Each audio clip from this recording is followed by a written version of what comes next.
On the lonely island of Patmos, the Apostle John receives a calling that will change the fate of the world. He opens the sealed scroll. Divine flames burst forth from his hands. From the heart of that blazing parchment, a vision unfolds. 4 great horsemen, each bearing the weight of conquest, war, famine, and death.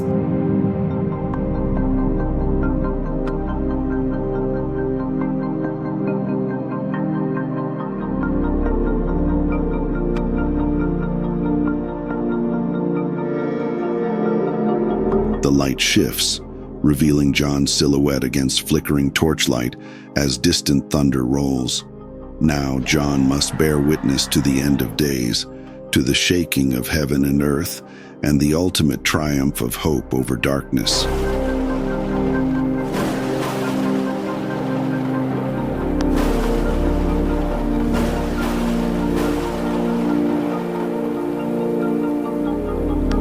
The flames swell and swirl, consuming the frame in a final burst of light before fading to white, leading us into the first seal's revelation.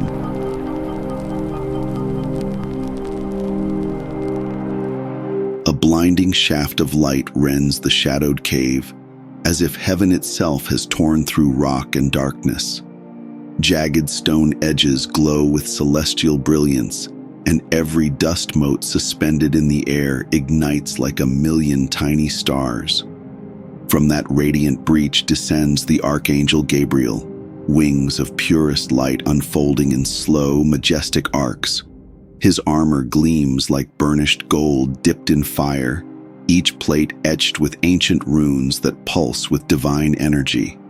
As Gabriel's feet hover above the cave floor, a profound stillness falls, a holy hush that swallows the thunderous roar of the waves crashing on Patmos's shore. Even the flickering torchlight seems to bow before his presence. In this sacred moment, all creation holds its breath. The air itself vibrates with promise and awe. John, trembling yet transfixed, knows that nothing will ever be the same again. Prepare, John, and prepare all who hear these words for revelations that will reshape history, ignite hope and despair, and determine the destiny of every soul under heaven.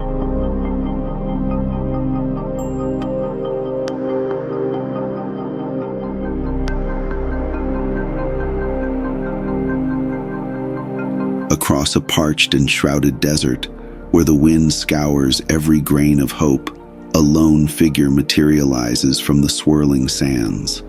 Cloaked in gleaming white and mounted upon a steed of pale splendor, he carries a simple bow, yet his calm bearing is as deceptive as dawn's first beguiling light. With each measured step, he brings the promise of unity and peace, his silent silhouette offering solace to weary souls. But beneath that pristine veneer lies the harbinger of covert conquest. His arrows strike unseen, binding hearts with whispers of false hope. Behold the first seal's revelation. This false peacemaker rides forth, a master of sweet illusions set to ensnare the world.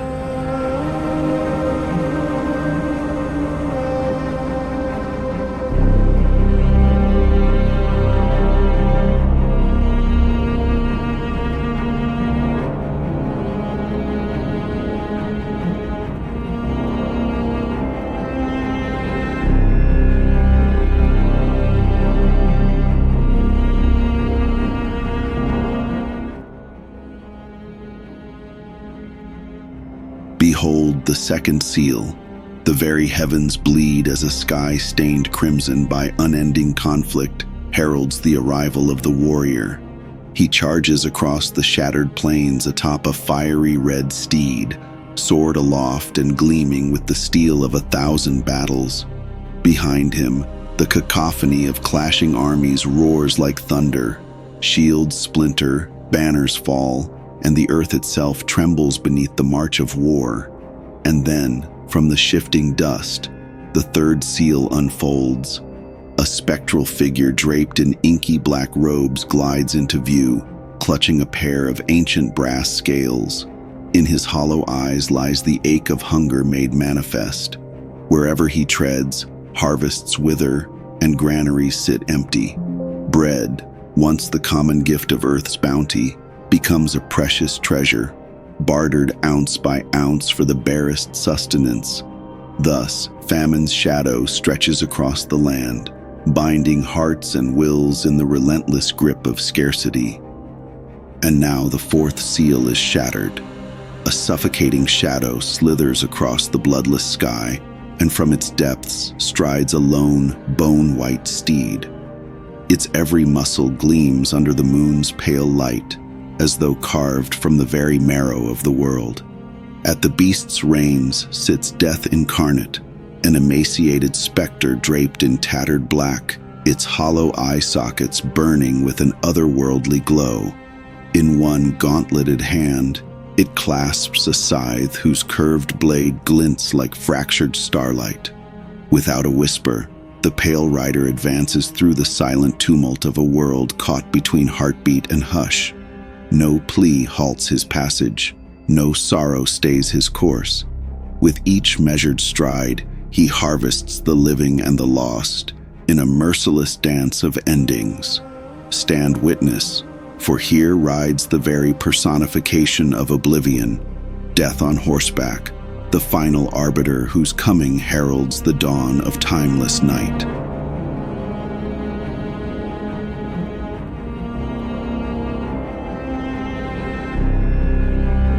With the fifth seal undone, the scene shifts to a cavern deep beneath a heavy stone altar, where the faithful martyrs kneel in ragged robes. Their eyes are uplifted, voices trembling as they pour out their anguish in a single, heart-rending cry.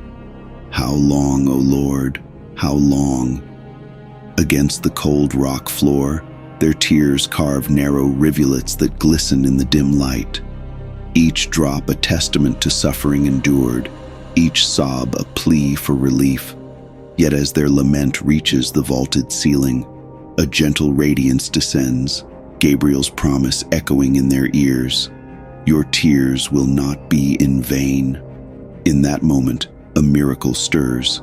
Candles, as if lit by invisible fingers, burst into flame around them. One by one, the soft glow springs to life, casting dancing shadows on tear-streaked faces.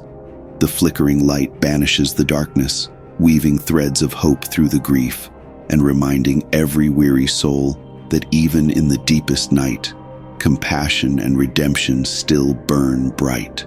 The sixth seal shatters with a deafening crack. Beneath a sky set ablaze, the earth itself convulses. Giant fissures rip open the ground as molten light spills from the depths. From above, stars fall like burning embers, each one a spark of divine judgment raining down from heaven's shattered vault. In that moment, mountains shudder on their ancient foundations, and oceans lift in roaring waves, their thunderous voice echoing across every shore. No creature, no heart, escapes the tremor of what is to come.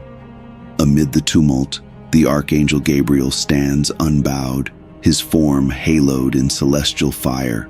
With a voice as clear and commanding as a trumpet blast, he declares, "The hour of redemption draws near. Stand firm, for the dawn of reckoning is upon you." Listen closely, for heaven and earth now cry out as one, a chorus of power and promise heralding the end of the old world and the birth of what is to be. And as the seventh hour tolls, the sea itself seems to shudder in fear. Towering walls of water peel away from the shore in a majestic yet terrifying display, as though the ocean recoils from what lies beneath. From the dark abyss, a horde of 7 crowned heads bursts forth, each serpent-like neck arching skyward, water streaming in ghostly rivulets down their cracked scales. Their crowns are forged of blackened iron and dripping with brine, symbols of blasphemous authority over land and sea. A roar erupts, a deafening clash of fury that shakes the very air, as if heaven's rebellion has taken form in living flesh. Each snarling maw promises ruin, fire in the eyes, venom on the tongue, and an unspoken vow to drown every last spark of hope. John's voice comes as a hoarse whisper, barely carried through the gale. He who stands against the Holy One. His words die on the wind, swallowed by the beast's unholy chorus. In that moment, the drums of destiny, distant at first, bang like war hammers on iron. Their rhythm thrums in every chest, matching the pounding of terrified hearts, heralding a chaos that no fortress can withstand. With the opening of the bowls of wrath, creation itself seems to recoil under the weight of humanity's transgressions. From the vaulted heights, the skies weep rivers of blood, the very clouds weeping crimson tears. Below, the seas writhe in agony, their currents boiling and roiling as though infused with the toxic dregs of every sin ever committed. One by one, 7 mighty angels advance, their wings beating in solemn cadence. Each bears a golden chalice, its surface etched with runes of judgment and crackling with divine energy. With measured grace, the first angel tilts his vessel, and the oceans below erupt into a crimson maelstrom, waves crashing like sacrificial torrents against battered shores. At his side, the second angel raises his cup to the sky. A shadow spreads across the sun, extinguishing its light and plunging the world into a suffocating starless night. In that unholy darkness, fear takes root in every trembling heart. Then comes the third, who pours forth a blazing hailstorm, fiery pellets of sorrow that rattle against stone and flesh alike, leaving scars of smoke and ash. The fourth angel's chalice spills into rivers once clear and life-giving.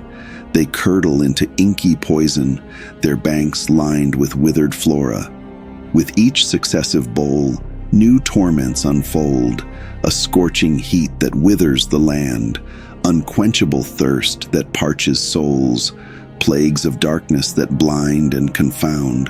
Hearts ache under the weight of unspoken agony, minds reel with regret, and even the stones themselves seem to cry out in lamentation. Each bowl reveals the true burden of human iniquity, Gabriel intones, his voice a mournful echo in the chaos. And in every horrific vision thus unleashed, the faces of the condemned are laid bare, humanity brought low, judged by the merciful yet unyielding hand of divine wrath. Then, as if the very fabric of night itself is torn apart, a purifying flash of blinding white light erupts, so intense that every shadow recoils and dissipates in its wake. In that transcendent glow, the Lamb appears, not as a distant symbol, but as a living, breathing hope incarnate. His form is radiant, fur luminous like spun silver, and his arms open wide in a gesture of boundless mercy, an embrace offered to every corner of creation. In that hallowed instant, John can do no other than let his knees buckle beneath him. He falls in reverent worship, his voice barely more than a breath carried on the holy wind. The King of Kings returns in glory. As the words leave his lips, a mighty chorus arises, not of human voice, but of celestial harmonies. Angels unseen lift their song, a triumphant swell that courses through the heavens and thunders across the earth. The music is at once fierce and tender, a declaration that every tear will be wiped away, every sorrow healed.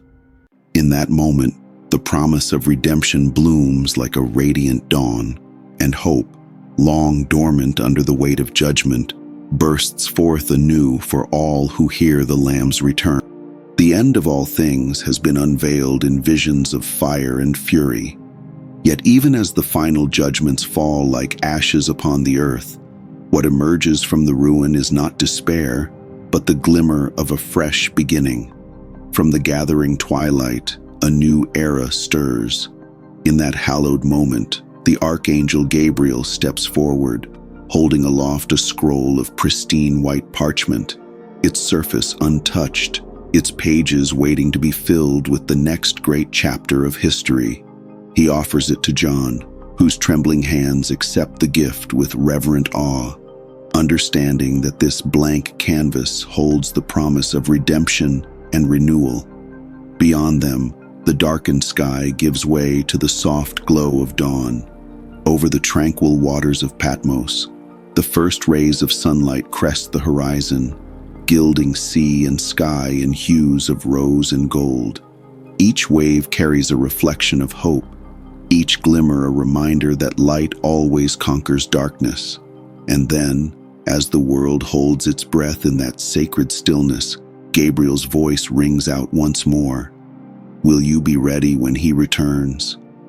The question reverberates through every soul, an urgent summons to stand prepared, to live in the promise of what is to come, and to carry the light of that new dawn into all the world.